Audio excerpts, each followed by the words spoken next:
Hello friends, मैं Neeraj Sharma welcome करता हूं हमारे इस वंडरफुल ट्रेनिंग के अंदर जिसका नाम है Python. Friends, today we will learn definition of Python and after that we will learn why it is getting so popular. So let's begin with definition, and to understand this definition you need to understand the feature of Python. These are some basic features of Python. First is Python is object oriented. Python is interpreted language. Python is easy to learn, high level multi-purpose programming language. चलिए एक एक करके understand करते हैं और सबसे पहला feature है ऑब्जेक्ट ओरिएंटेड।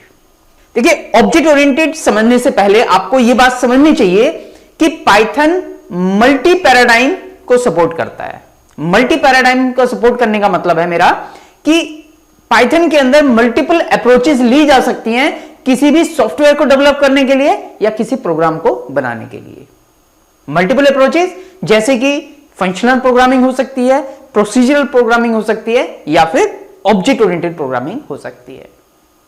आज की डेट में ऑब्जेक्ट ओरिएंटेड काफी पॉपुलर है और ज्यादातर सॉफ्टवेयर इसी अप्रोच के साथ डेवलप किए जाते हैं और पाइथन इस ऑब्जेक्ट ओरिएंटेड को सपोर्ट करता है। कैसे करता है यह अंडरस्टैंड करने से पहले हम यह अंडरस्टैंड करेंगे कि यह ऑब्जेक्ट ओरिएंटेड है क्या। इसमें से पहला पिक करते हैं ऑब्जेक्ट। तो बताइए व्हाट इज ऑब्जेक्ट। क्या कहा आपने? देखिए, बिल्कुल सही, जितनी भी चीजें हमारे सराउंडिंग्स दिखाई देती हैं वो सारे ऑब्जेक्ट हैं। जैसे कि मार्कर, जैसे कि चेयर, लैपटॉप, माउस। आप ऑब्जेक्ट हैं? यस, आप भी एक ऑब्जेक्ट हैं और मैं भी एक ऑब्जेक्ट हूं। हम रियल वर्ल्ड में ऑब्जेक्ट से घिरे हुए हैं और हम ऑब्जेक्ट की टर्म्स में ही इंटरेक्ट करते हैं। जैसे अगर मैं ये मार्कर यूज करना चाहता हूं, यानी एक ऑब्जेक्ट दूसरे ऑब्जेक्ट के कुछ फीचर्स यूज कर रहा है, राइट? देखिए, ऑब्जेक्ट के बारे में आपको एक चीज और अंडरस्टैंड करनी चाहिए कि हर एक ऑब्जेक्ट की दो चीजें जरूर होंगी। कौन सी दो चीजें? उसकी कुछ प्रॉपर्टीज होंगी या कैरेक्टरिस्टिक्स होंगी और दूसरा उसका कुछ यूज होगा या वो कुछ फंक्शन परफॉर्म करता होगा। फॉर एग्जाम्पल, मैंने ये मार्कर लिया, इस मार्कर की क्या प्रॉपर्टीज है या क्या कैरेक्टरिस्टिक्स है? इसकी हाइट, इसकी डायमेंशन, इसका कलर, इसका मटेरियल, इसकी कंपनी, ये क्या है? इसकी प्रॉपर्टीज हैं, कैरेक्टरिस्टिक्स हैं। इसका यूज क्या है? इसका यूज है writing. Writing is the use, right? दूसरा एग्जांपल लेते हैं। मान लीजिए मैंने लिया एक फैन। अब आप बताइए इसकी प्रॉपर्टीज क्या है, कैरेक्टरिस्टिक्स क्या है इसकी? देखिए, फैन का कलर, फैन का मटेरियल, फैन के विंग्स, इसकी कंपनी, इसका प्राइस, ये सारे क्या है? इसकी कैरेक्टरिस्टिक्स हैं, इसकी प्रॉपर्टीज हैं और इसका यूज क्या है?